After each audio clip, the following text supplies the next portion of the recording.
a funcionar. Hoje então estamos bem quentinhos aqui no estúdio, está um bocadinho menos frio na rua, portanto hoje é possível ir à rua, mas já vai, porque eu agora tenho aqui um livro que quero folhear consigo. Então vai já.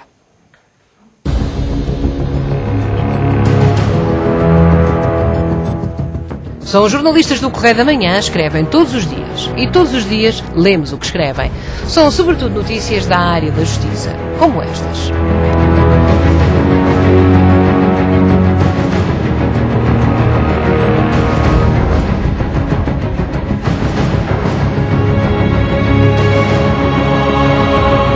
Ana Isabel Fonseca e Tânia Laranjo lidam de perto com a tragédia, com fenómenos sociais terríveis, como é o caso da violência doméstica. E é precisamente esta a temática presente num livro que acabam de publicar e que vamos conhecer já a seguir. Temos aqui um grande título. Obrigaste-me a matar-te. Olá, Tânia. Muito boa tarde. Boa tarde. Isto é mais bom dia. É mais bom dia. Então conte-me cá. Isto é um livro escrito a quatro mãos. É um livro escrito a quatro mãos. E entenderam-se? Entendemos-nos. Nós, conforme se viu, trabalhamos todos os dias juntas. E assinamos várias vezes texto em conjunto, vários textos ao dia em conjunto, portanto acaba por ser um hábito. Bom, é fácil para nós. Este é um título que chama logo a atenção. Obrigaste-me a matar-te. O que é que isto quer dizer? Ora bem, o título é exatamente isso, é a história de uma mulher que a determinado momento é uma história de amor. Em primeiro lugar, este livro é uma história de amor. É uma história de uma mulher que gostou muito do marido, que gosta muito do marido, de um marido violento.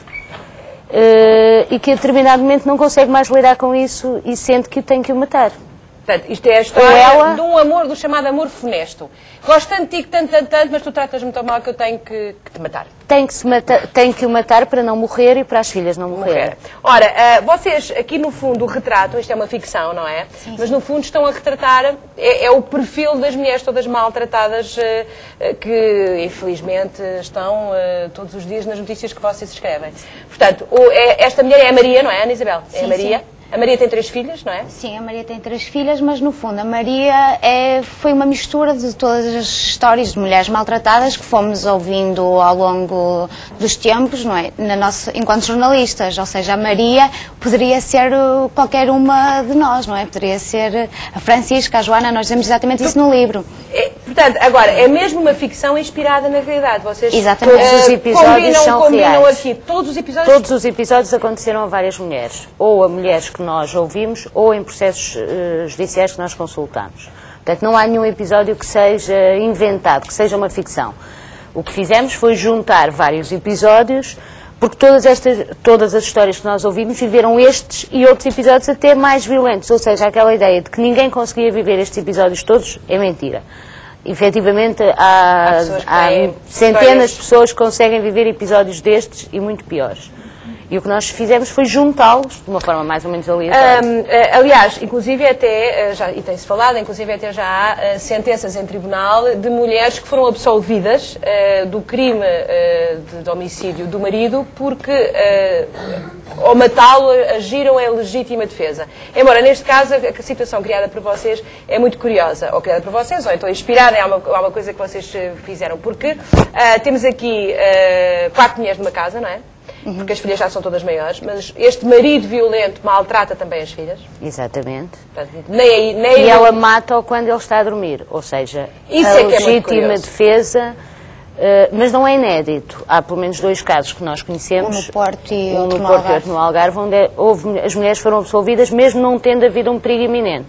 Portanto, os tribunais entenderam que o perigo não precisa de ser imediato, naquele segundo, naquele momento. Havia efetivamente uma situação de perigo, porque a mulher podia ser morta com aquela arma, e esta situação acontece muitas vezes. Os maridos compram as armas, dormem com as armas debaixo da almofada, e ao longo da vida dizem à mulher, eu vou-te matar com esta arma.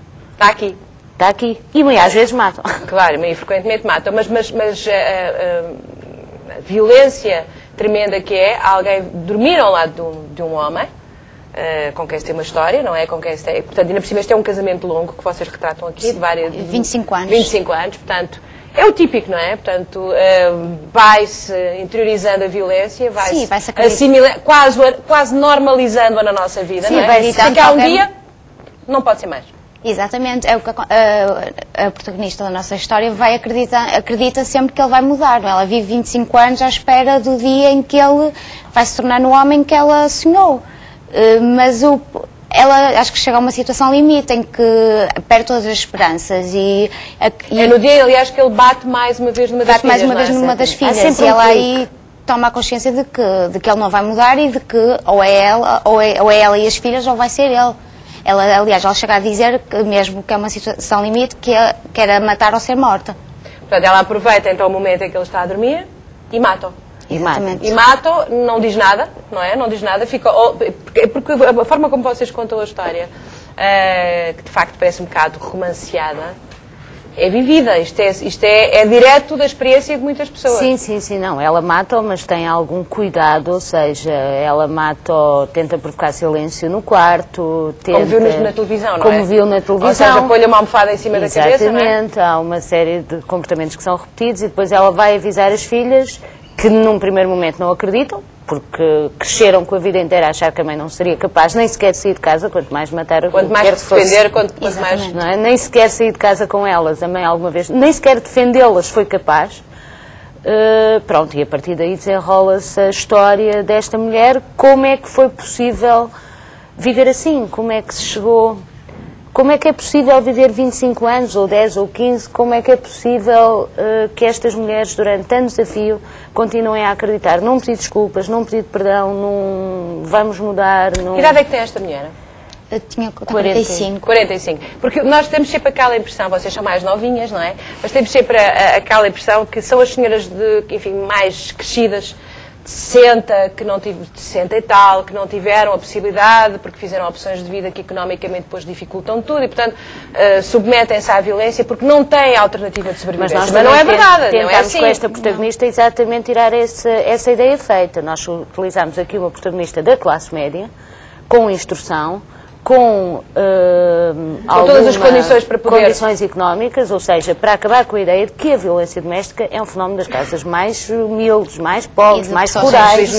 Infelizmente, ainda hoje iremos falar de um crime que vocês provavelmente também estão a cobrir, não é? Que tem a ver com aquele triplo homicídio que aconteceu... Estamos a falar da classe média. Que é classe média pura, não é? Ex-bancário, o Francisco Esperança, licenciado, e a filha também era na cadeia agora. A filha acho que não chegou a licenciar, segundo o vosso jornal. Pelo menos até que ela chegou a frequentar. Mas ele licenciou-se. Ele licenciou-se, o homicida, não é? Licenciou-se em Direito na cadeia. Na cadeia, sim, exatamente. Quando esteve então a fazer a cumprir pena por causa do desfalque. Mas aqui temos um caso muito particular, mas se calhar a senhora que foi morta, não é? A cônjuge do Francisco, era a Bem-vinda, assim que se chamava a senhora. Esperança, não era? A Bem-vinda Esperança, não é? Exatamente. É um nome extraordinário, quase de romance. Exatamente. Quase de romance. Esta senhora... não lhe passaria pela cabeça em nenhum momento, se calhar passou-lhe pela cabeça em algum momento fazer o que fez a vossa heroína. Eu acho que sim, eu acho que elas passam, o que nós ouvimos nas histórias que ouvimos, passa-lhes centenas de vezes pela cabeça matar, passa por matá-lo a ele, matarem-se a elas. Há sempre muitas histórias de suicídio, tentativas de suicídio nestes percursos. E nós vemos, por exemplo, este caso, voltando a Beja, esta filha também tem um percurso de tentativa de suicídio. É muito comum. Aliás, é uma história que só agora começa a ser levantada e hoje iremos falar das motivações. Há linhas muito comuns nestas histórias todas e elas pensam muitas vezes em matar os maridos. Ora, a vossa experiência quanto jornalistas, vocês fazem muito cobertura deste tipo de histórias de crime e violência, é isso? Sim, e principalmente em 2010, que foi o ano em que se registrou o maior número de mulheres vítimas de violência doméstica. Ainda são surpreendidas, ou não? Às vezes eu costumo dizer que nós aqui na nossa profissão há um momento em que já ouvimos tantas coisas que não há... Que já é difícil surpreender-nos, mas depois vem um caso que derruba completamente esta conversa. Eu acho que, principalmente, como estamos a falar agora do caso do Beja, acho que foi um caso, pelo menos, que a nós nos surpreendeu muito. Acho que existem muitos casos que me chocam. É. Sim, vocês estão sediadas do Porto, não é? Sim, portanto, vocês são do Porto. Diriam que isto é um fenómeno mais a norte, mais a sul, ou é transversal a Portugal inteiro? Acho que é transversal a Portugal inteiro. Acho que se calhar mudam um bocadinho as motivações, mas acho que é transversal, quer nas cidades, quer nas aldeias. Nas zonas rurais acho que as motivações podem ser um bocadinho... Podemos ter fenómenos ali um bocadinho particulares, diferentes do litoral. Mas normalmente é sempre um marido controlador, violento, obsessivo pelo álcool. Normalmente há muito álcool nisto, não é? Não, por acaso eu acho que não. E nós, aliás, tivemos esse cuidado no livro, que era não tornar o agressor um homem viciado no álcool. Até o agressor é alguém que é agressor, que tem os comportamentos do agressor. O álcool eventualmente potencia ou descontrola.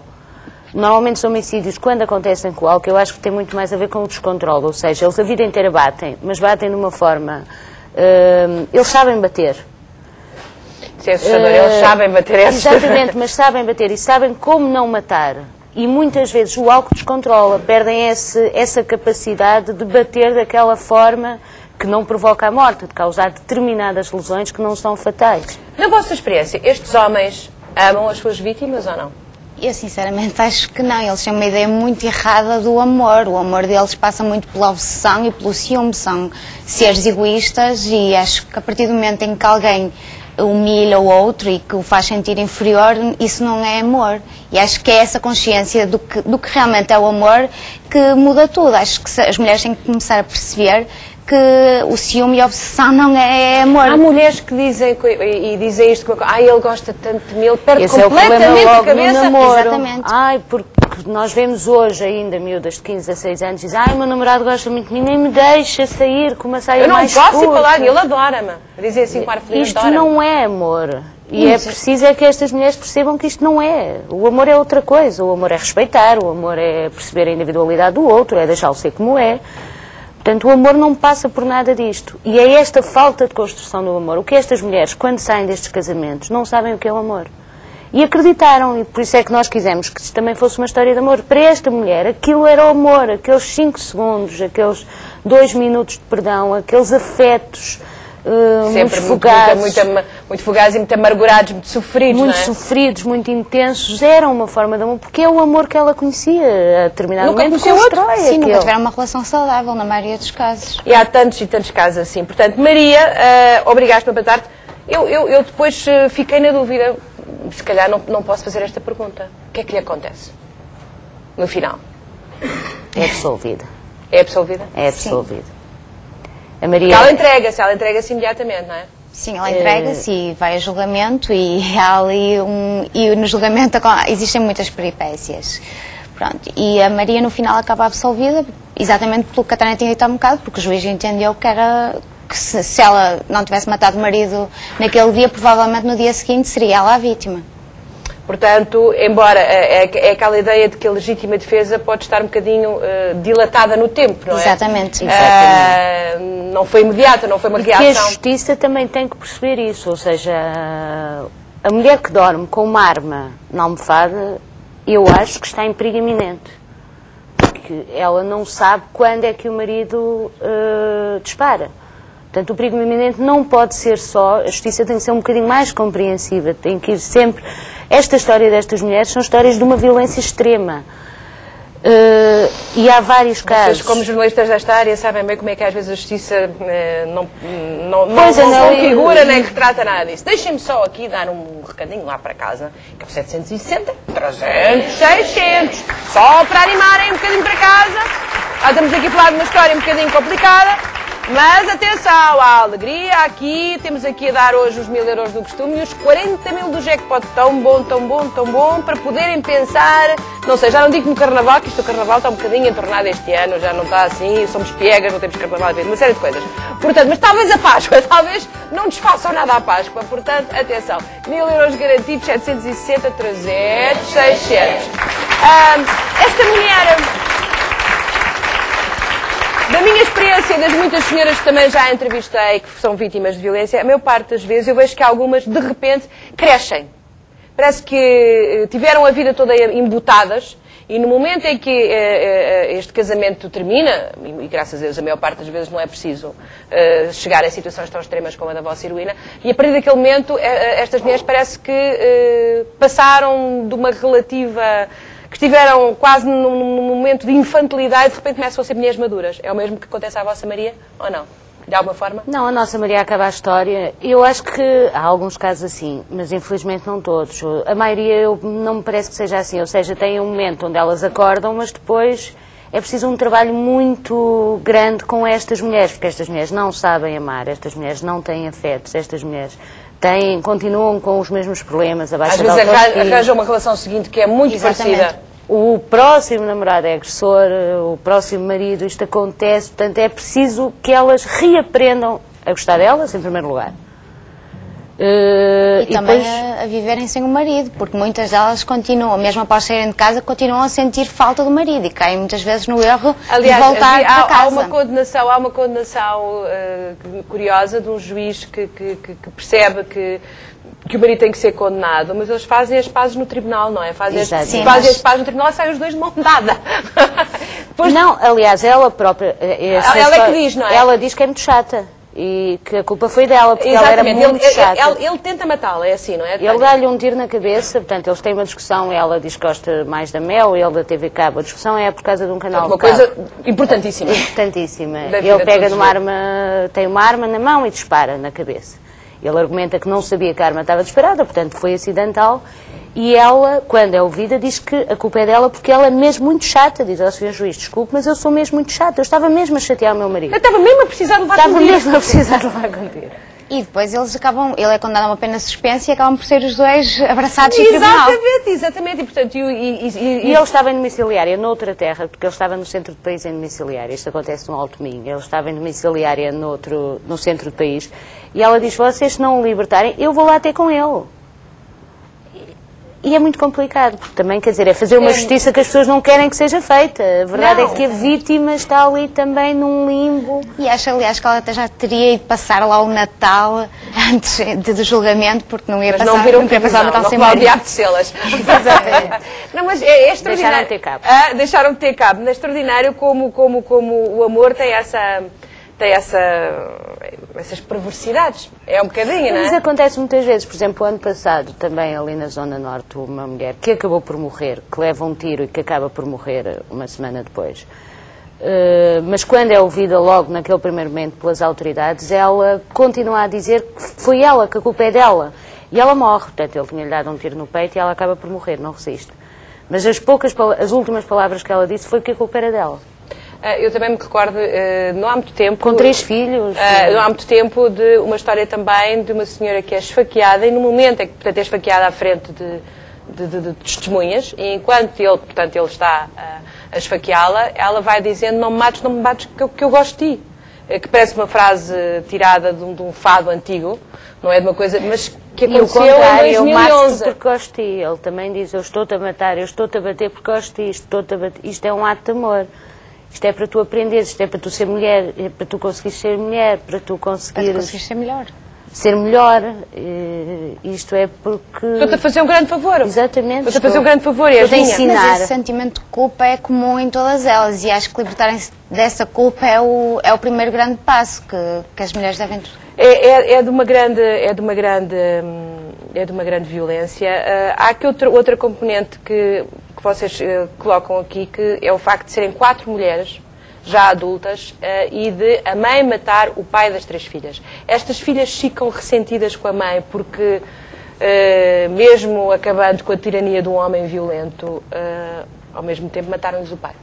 Elas não ficam sentidas com a mãe, elas não queriam culpar... Mas às vezes as mulheres também pensam, eu não posso fazer nada, tomar uma atitude, porque os meus filhos depois vão-me recriminar. E a Maria pensa muito nisso, ela pensa muito que não pode sair de casa, até aliás porque as filhas vão ficar sem o pai. Mas na altura em que ela mata o marido, as filhas não ficam ressentidas com ela, precisamente porque sabem que foi uma situação limite. Mas o pai sofrem muito pela ausência do pai, que é outra coisa que nós ouvimos vários casos, que é impressionante.